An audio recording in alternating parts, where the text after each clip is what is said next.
Alors, ce rapport s'attaque aux différents défis, déséquilibres systémiques qui menacent la durabilité de la région méditerranéenne, qui est une région qui se réchauffe 20% plus rapidement que le reste du monde.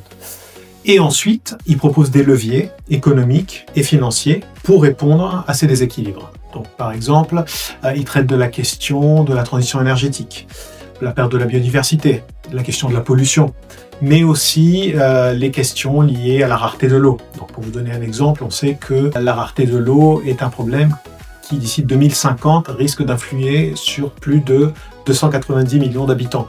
Par ailleurs, les questions liées à la biodiversité, très fréquemment, engendrent des pertes pour les pêcheurs et pour d'autres communautés.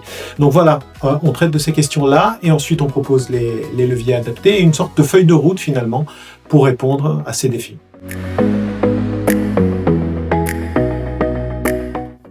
Alors, en effet, la finance doit être efficace, mais elle doit être aussi équitable.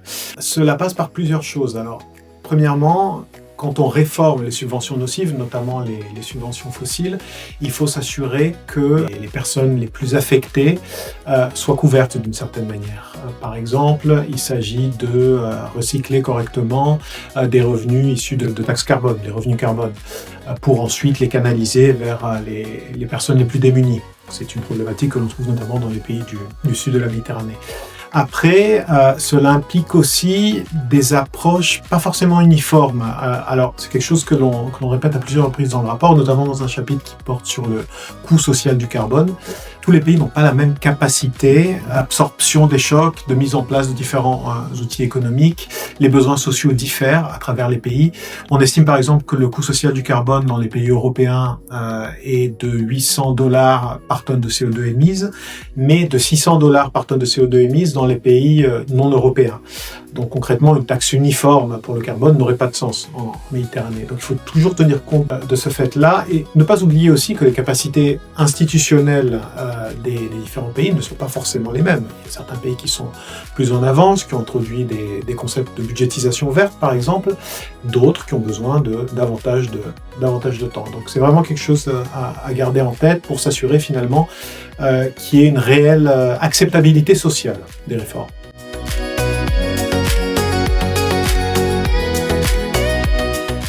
Je dirais que, premièrement, pour avoir une stratégie de transition durable convaincante, il faut avant tout réformer les subventions nuisibles pour l'environnement. Donc ça, c'était quelque chose que l'on a étudié notamment lors du précédent rapport, mais que l'on répète aussi ici. Deuxièmement, il faudrait une gouvernance solide, c'est-à-dire s'assurer que les objectifs économiques, sociaux et environnementaux soient alignés. Ça passe par un dialogue important entre différents ministères. Donc, par exemple, les ministères de l'économie doivent dialoguer avec les ministères de l'environnement, les ministères de la transition, etc., pour avoir vraiment une vision holistique et pour aller vers des réponses concrètes. Troisièmement, il s'agit d'avoir un cadre, une sorte de taxonomie sur le plan méditerranéen qui permettrait de vraiment identifier les activités qui sont réellement durables pour pouvoir ensuite canaliser des flux financiers vers ce type d'activité. Et quatrièmement, je dirais qu'il est très important d'avoir une stratégie ciblée et c'est ce qui prime finalement sur l'effet volume. À titre d'exemple, nous avons un chapitre qui porte sur les obligations vertes et qui montre que c'est spécifiquement les obligations à maturité moyenne de 5 à 10 ans qui ont un effet important sur la réduction de la pollution de l'air. Donc dans ce cas-là, il faut déployer ce type d'outils spécifiques et pas besoin d'avoir une grande masse d'outils qui n'auraient pas forcément les mêmes résultats. Donc être stratégique, c'est très très important. Et donc pour le mot de la fin, je dirais que la finance durable finalement n'est pas un luxe, mais c'est un prérequis qui permet d'avoir un développement économique et social pérenne pour la région. Pour plus d'informations, rendez-vous sur notre site web.